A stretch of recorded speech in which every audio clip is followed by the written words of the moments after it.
1869 সালে 2রা অক্টোবর গুজরাটের পোরবন্দরে জন্ম নেন মোহনদাস করমচাঁদ গান্ধী। পরবর্তী সময় সারা ভারতের কাছে তিনি মহাত্মা গান্ধী নামে পরিচিতি লাভ করেন। 2রা অক্টোবর গোটা দেশের সাথে রাজ্য গান্ধীজির 154তম জন্মবার্ষিকী পালন করা হয়।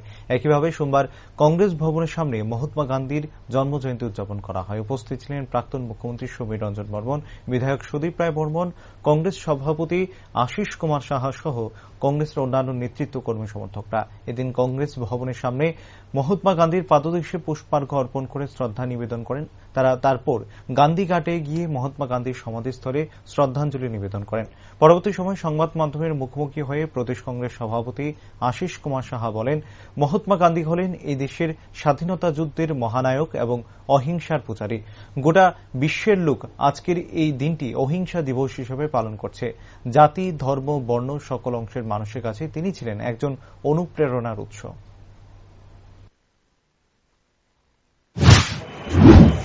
মহাত্মা গান্ধী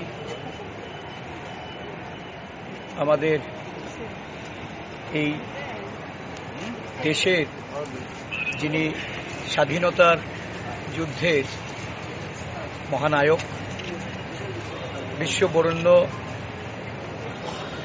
অহিংসার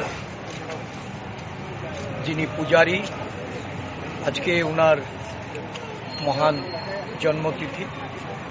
এই জন্মজয়ন্তীতে ত্রিপুরা প্রদেশ কংগ্রেস ওনার প্রতি শ্রদ্ধাঞ্জলি অর্পণ করছেন।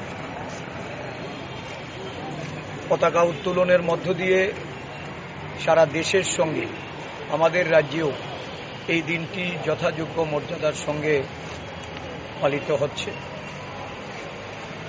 রাজ্যের বিভিন্ন জেলা কংগ্রেস অফিস, ব্লক কংগ্রেস অফিসেও এই কর্মসূচি পালিত হচ্ছে। আজকের দিনটি আন্তর্জাতিক অহিংস দিবস হিসাবে